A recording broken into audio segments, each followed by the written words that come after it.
नमस्कार, आप देख रहे हैं न्यूज इंडिया। आपके साथ मैं हूं चारुल शर्मा। रुक करेंगे उत्तराखंड की खबरों का। सबसे पहले नजर डालेंगे बड़ी खबर पर जो कि रुद्रप्रयाग से आ रही है।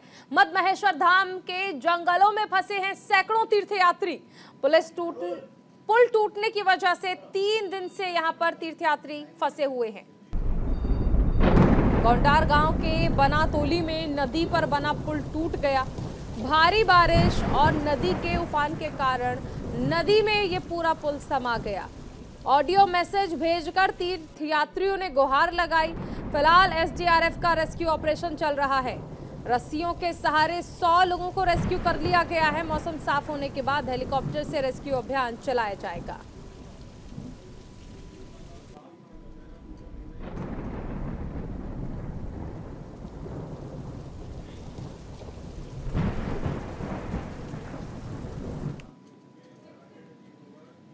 तो ग्राफिक्स के जरिए आपको बताते हैं, द्वितीय केदार में आफत की बारिश। मद महेश्वर धाम के जंगलों में सैकड़ों तीर्थयात्री फंस गए। 3497 मीटर की ऊंचाई पर स्थित है मद महेश्वर धाम। भगवान मद महेश्वर धाम के दर्शन के लिए दरअसल तीर्थयात्री पहुंचे थे। रस्सियों के सहारे 60 लोगों का रेस्क्यू कर लिया गया है। गोंडार गांव के बड़तोली में बना हुआ पुल नदी में समा गया। भारी बारिश और नदी के उफान के कारण नदी में समा गया था ये पुल। हालांकि मौसम साफ होने के बाद हेलीकॉप्टर से इन यात्रियों का रेस्क्यू ऑपरेशन दोबारा शुरू होगा।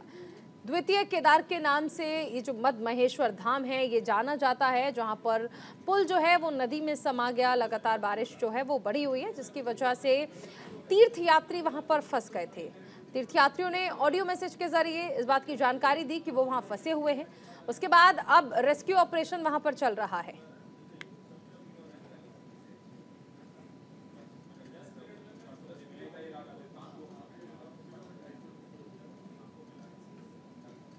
मद महेश्वर धाम के जंगलों में सैकड़ों तीर्थयात्री फंस गए, जिन्हें निकालने का काम किया जा रहा है।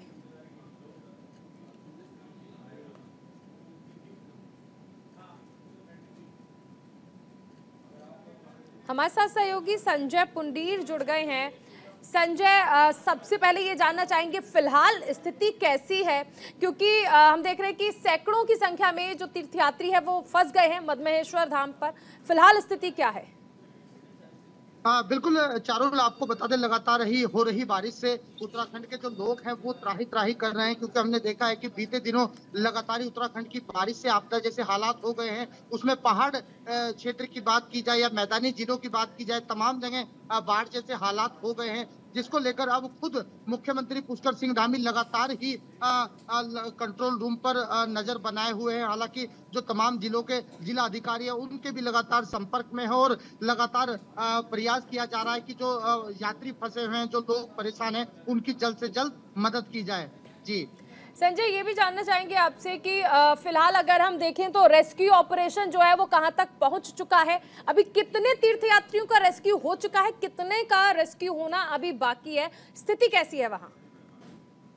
देखिए, लगातार ही बताया आपको, जो 100 से ज्यादा लोग हैं वो रेस्क्यू कर लिए गए हैं और जो बाकी के फंसे हुए लोग हैं उन्हें भी जल्द से जल्द बाहर निकालने की बात की जा रही है। यानी कह सकते हैं कि जो जिला प्रशासन की टीमें हैं वो पूरी तरह लोगों की मदद कर रही है और जल्द से जल्द लोगों को बाहर निकालने की बात कही जा रही है। चारुल, बिल्कुल संजय, ये भी कहा जा रहा है कि एक बार मौसम साफ हो जाए उसके बाद हेलीकॉप्टर से रेस्क्यू कर लिया जाएगा। इस बारे में क्या अपडेट है? बिल्कुल, लगातार ही मौसम विभाग की माने तो जिस तरह से समय समय पे मौसम विभाग कह रहा है कि आने वाले दिनों में भी बारिश हो सकती है और बारिश के कारण जो नदी नाले हैं वो उफान पर आ सकते हैं, तो इसी को देखते हुए लगातार ही जो आपदा राहत की टीम है वो अपनी नजर बनाए हुए है और जिस तरह से रेस्क्यू ऑपरेशन चल रहा है उस पर भी कहीं ना कहीं जो टीम है और भी तैनाती की जा सकती है। चारुल, बिल्कुल, आप बने रहिए संजय, आगे भी आपसे जानकारी ली जाएगी। उधर हरिद्वार में लगातार हो रही भारी बारिश के कारण मैदानी इलाकों में बाढ़ जैसे हालात पैदा हो गए हैं। खतरे के निशान के ऊपर बह रही गंगा की वजह से हरिद्वार के बैरागी कैंप में बाढ़ आ गई। बाढ़ के बीच फंसे एनएचएआई के 100 मजदूरों को एनडीआरएफ की टीम ने रेस्क्यू किया। इसके साथ ही बैरागी कैंप बस्ती से भी कई लोगों को बाहर निकालकर सुरक्षित स्थानों पर पहुंचाया गया। सूचना मिलते ही पुलिस और प्रशासन के अधिकारी बैरागी कैंप पहुंचे।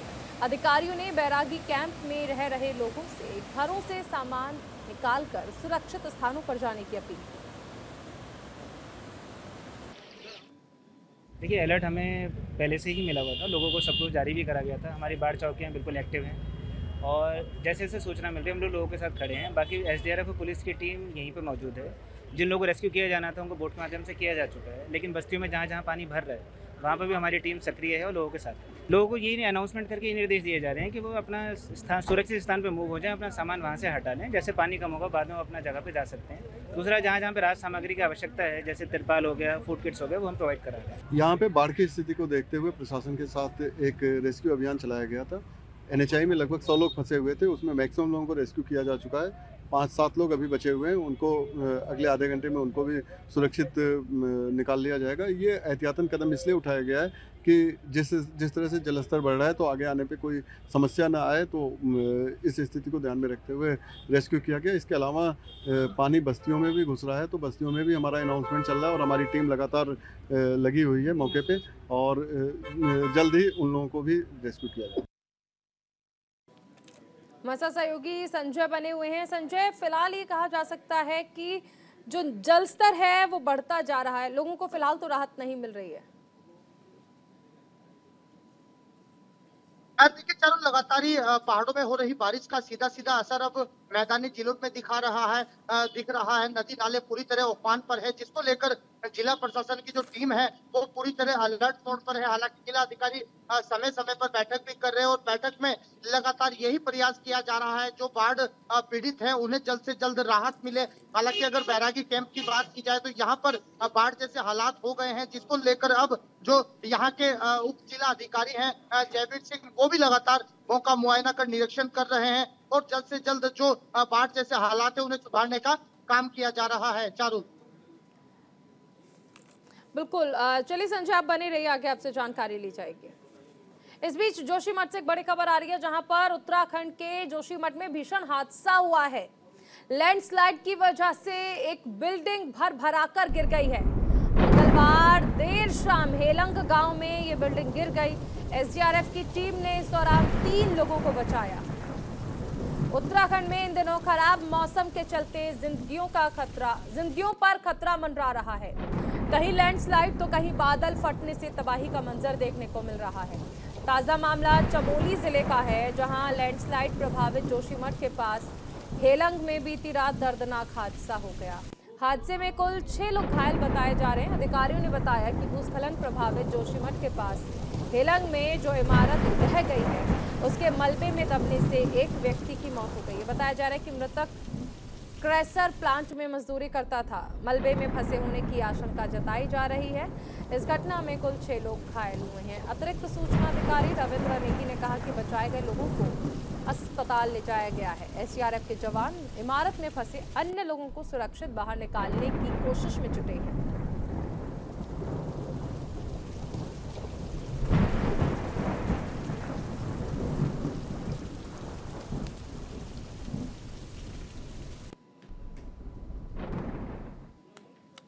आइए ग्राफिक्स के जरिए बताते हैं कि जोशीमठ में भरभराकर इमारत गिर गई, एक मजदूर की मौत हो गई, 6 लोग इसमें घायल बताए जा रहे हैं। जोशीमठ का ये पूरा मामला है। एक इमारत दरअसल भरभराकर गिर गई, एक मजदूर की मौत हो गई, 6 घायल हैं। जोशीमठ के पास मंगलवार की शाम हेलंग गांव में ये इमारत जो है वो ढह गई थी, जिसके बाद ये हादसा हुआ। बद्रीनाथ हाईवे पर पीपल कोटी और जोशीमठ के बीच हेलंग गांव स्थित है, जहां पर यह हादसा हुआ है, जहां पर एक इमारत जो है वो भरभरा कर गिर गई। अलकनंदा नदी के किनारे क्रशर यूनिट के पास मौजूद थी ये 2 मंजिला इमारत, जो कि ढह गई। एक मजदूर की मौत हो गई, 6 लोग घायल बताया जा रहा है। इमारत में रहते थे क्रशर यूनिट में काम करने वाले मजदूर। तो जोशीमठ में ये हादसा हुआ है, जहां पर एक इमारत भरा कर गिर गई। चलिए आगे बढ़ते हैं। अगली खबर बेरीनाग से है, जहां स्वतंत्रता दिवस के मौके पर रक्तदान शिविर का आयोजन किया गया। सामुदायिक स्वास्थ्य केंद्र में आयोजित रक्तदान शिविर का उद्घाटन विधायक फकीर राम टमटा और एसडीएम अनिल कुमार शुक्ला ने किया। विधायक फकीर राम टमटा ने कहा कि रक्तदान सबसे बड़ा दान है, इससे समय समय पर करना चाहिए। ब्लड बैंक पिथौरागढ़ के प्रभारी डॉक्टर नरेंद्र शर्मा ने बताया कि रक्तदान जितना दिया जाता है उससे अधिक शरीर में रक्त बनता है और रक्तदान करने से शरीर में कोई परेशानी नहीं होती। गौरतलब है कि रक्तदान करने वालों में पुलिसकर्मी, स्वास्थ्यकर्मी, राजस्व कर्मी, स्कूली छात्र, व्यापारी भी शामिल हैं।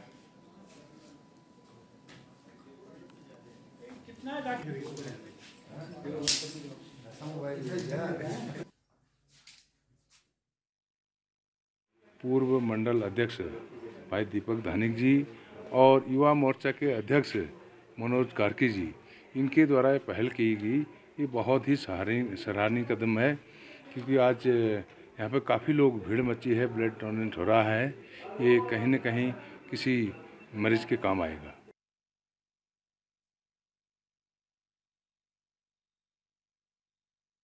जनपद पिथौरागढ़ के बेरीनाग तहसील में ये रक्तदान शिविर का आयोजन किया गया है।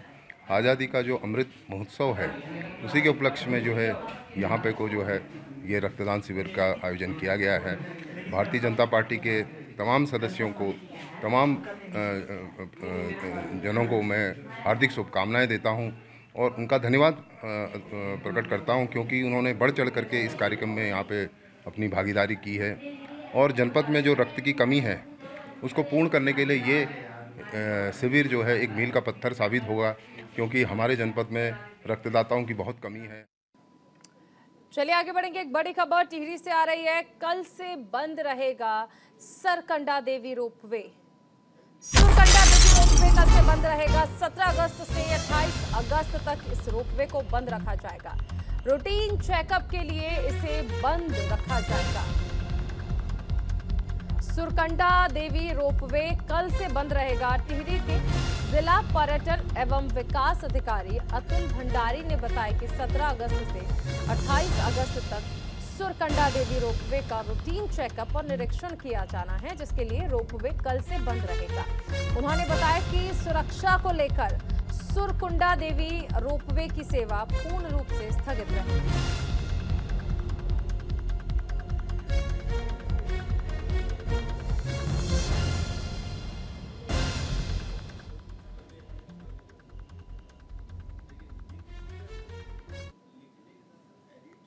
उधर हरिद्वार के जिलाधिकारी के निर्देश पर जहरीली शराब को लेकर लगातार छापेमारी की जा रही है।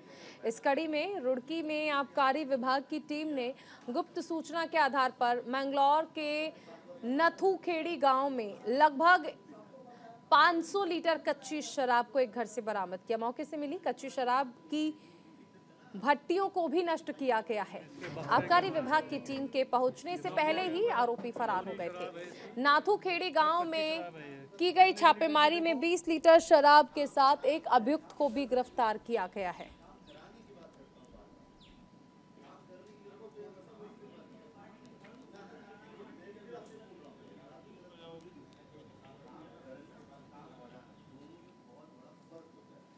चलिए इस बीच एक बड़ी खबर आ रही है बागेश्वर से। बागेश्वर उपचुनाव के लिए बीजेपी का नामांकन आज। पार्वती दास आज नामांकन करेंगे। सीएम धामी इस दौरान मौजूद रहेंगे। प्रदेश अध्यक्ष महेंद्र भट्ट भी मौजूद रहेंगे। बागेश्वर उपचुनाव के लिए आज बीजेपी नामांकन करेगी।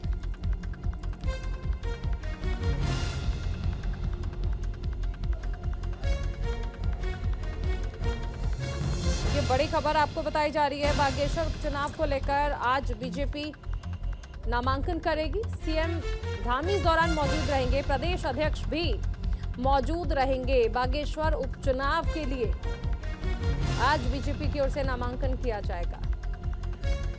संसद में मोदी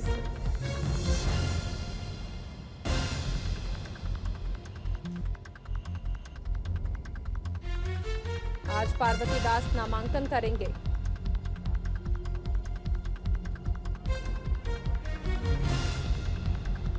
अनुज अवस्थी हमारे साथ जुड़ गए हैं। अनुज, आज बागेश्वर उपचुनाव के लिए बीजेपी प्रत्याशी नामांकन करेंगे। जी बिल्कुल चारों, जिस तरीके से बीजेपी ने बागेश्वर उपचुनाव को लेकर के अपना प्रत्याशी मैदान में उतार दिया किया है। पार्वती दास को उन्होंने अपना प्रत्याशी बनाया हुआ है, जो आज अपना नामांकन दाखिल करेंगे। उनके साथ मुख्यमंत्री पुष्कर सिंह धामी, प्रदेश अध्यक्ष महेंद्र भट्ट समेत बीजेपी के जो बड़े नेता हैं वो वहां पे मौजूद रहेंगे। साथ ही साथ चारों अगर बात करें कि पार्वती दास के समर्थन को लेकर के कि आज मुख्यमंत्री पुष्कर सिंह धामी बागेश्वर में नुमाइश खेत जगह मैदान में वहां पे जनसभा को संबोधित भी करेंगे और पार्वती दास के समर्थन में रोड शो भी करेंगे। अगर कहा जाता है कि बीजेपी लगातार अपनी तैयारी कर रही है, बीजेपी ने बैठक करी और बैठक करने के बाद जो निर्णय निकला उन्होंने पार्वती दास को अपना प्रत्याशी बनाया। वहीं अगर चारू कांग्रेस की अगर बात करें तो कांग्रेस ने आम आदमी पार्टी के जो नेता थे बसंत कुमार, उनको पार्टी में शामिल किया और बागेश्वर से उन्होंने अपना प्रत्याशी बनाया। कल बागेश्वर दास अपना नामांकन पत्र दाखिल करेंगे। साथ ही साथ अगर बात करें यूकेडी पार्टी या समाजवादी पार्टी या बहुजन समाजवादी पार्टी, इन तीनों पार्टियों के उम्मीदवारों ने नामांकन दाखिल किया हुआ है। साथ ही साथ अगर बात करें 2 अन्य निर्दलीय भी बागेश्वर उपचुनाव में लड़ रहे हैं, तो बड़ा दिलचस्प होने वाला है बागेश्वर उपचुनाव। कहा जाता है कि लेकिन सत्ता प्रधान चूंकि बीजेपी की सरकार है और लगातार मुख्यमंत्री हो या संगठन बीजेपी संगठन की चीजें हो, तो पन्ना प्रमुख से लगा करके और बूथ स्तर तक के जो कार्यकर्ता है वो लगातार डटे हुए हैं बीजेपी के चुनाव को लेकर के। तो कहा जा सकता है कि आज बागेश्वर मुख्यमंत्री भी रैली को भी, जनसभा को भी संबोधित करेंगे, साथ ही साथ रोड शो भी करेंगे। जी चारू। बिल्कुल, अगर हम बात करें अनुज, तो बागेश्वर के प्रमुख मुद्दे क्या क्या हैं और खासकर अगर चुनाव की बात कर लें तो क्या लगता है किन किन पार्टियों में अहम मुकाबला हो सकता है? जी बिल्कुल, बड़ा सवाल है। से विधायक थे वो चंदन राम दास थे, जो कैबिनेट मिनिस्टर भी थे और करीब 7 से 8 बार के वो विधायक भी थे। लगातार वो जीत रहे थे क्योंकि जनता का अपार जन समर्थन भी मिल रहा था और विकास कार्यों को लेकर के भी जनता उनको वोट दे रही थी। वही अगर बात करें वहां की जन समस्याओं को लेकर के, तो सबसे बड़ी समस्या वहां की पानी की कहलाई जाती है। जो पानी की समस्या बागेश्वर में लगातार देखने को मिलती है। साथ ही साथ अगर बात करें जो मूलभूत समस्या है, जो रोजगार को लेकर के हो या शिक्षा को लेकर के हो, शिक्षा को लेकर के पूर्व विधायक ने काफी कुछ वहां पे काम कराए थे, निर्माण कार्य कराए थे, लेकिन बागेश्वर का कुछ ऐसा जो क्षेत्र है जो अभी तक उभर नहीं पाया है चीजों को लेकर के, चाहे वो शिक्षा को क्षेत्र के लेकर के या रोजगार को क्षेत्र को लेकर के हो। तो इसीलिए बागेश्वर का जो आधा इलाका माना जाता है वो थोड़ा पहाड़ी इलाका माना जाता है। तो वहाँ की जो मूलभूत जो आवश्यकताएं हैं, वो लोगों को पानी हो या बिजली हो, तो इन सब चीजों को लेकर के ही जनता वहां पे वोटिंग करेगी। लगातार पिछले करीब 7-8 बार से चंदन राम दास वहां से विधायक थे और उनको बीजेपी सरकार ने कैबिनेट मिनिस्टर भी बनाया था, लेकिन उनकी मृत्यु हो जाने के बाद अब ये उपचुनाव की जो शुरुआत हुई है, तो कहा जा सकता है कि बीजेपी ने अपना प्रत्याशी घोषित किया है। एक सांत्वना भी दी जा सकती है कि चंदन राम दास को, तो बीजेपी कई तरीके से वहां पे हावी दिखाई दे रही है। जी चलिए, बहुत शुक्रिया अनुज इस तमाम जानकारी के लिए। संसद में मोदी सरकार के खिलाफ लाए गए अविश्वास प्रस्ताव पर INDIA गठबंधन को हार का सामना करना पड़ा। गठबंधन की एक बार फिर से अग्नि परीक्षा है, उत्तराखंड में अब होने जा रही है। दरअसल बागेश्वर उपचुनाव के लिए INDIA गठबंधन के 2 साथी आम आदमी पार्टी और कांग्रेस दोनों दल अपने अपने प्रत्याशी को उतारने की तैयारी में है, जबकि केंद्र की राजनीति में दोनों एक दूसरे की सहयोगी पार्टियां हैं। क्या है ये पूरा माजरा, दिखाते हैं आपको इस रिपोर्ट में।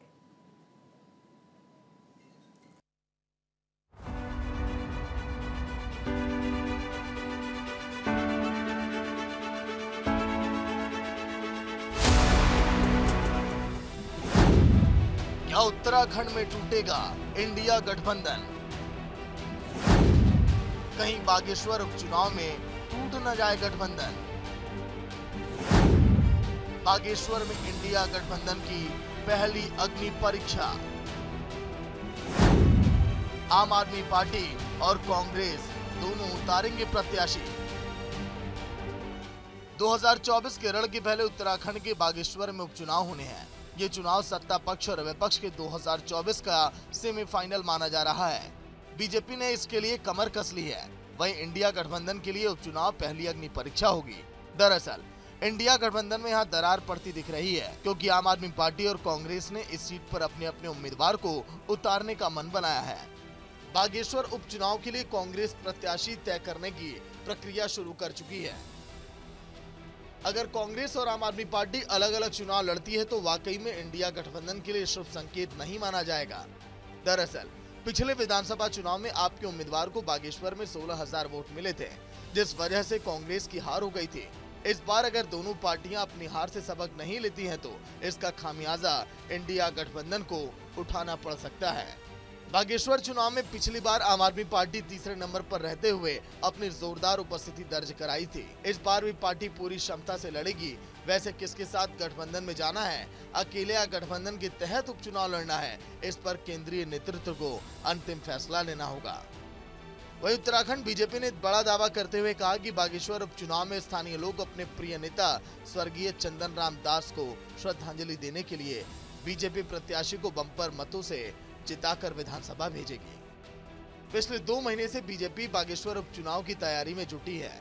संगठन की मजबूती के लिए शक्ति केंद्र और बूथ स्तर में बैठकें पूरी कर ली गई हैं। सीएम धामी और पार्टी प्रदेश पदाधिकारियों का बागेश्वर प्रवास संपन्न हो गया है और मेरा दावा है कि चंपावत की तर्ज पर बागेश्वर उपचुनाव भी बीजेपी रिकॉर्ड मतों से जीतेगी।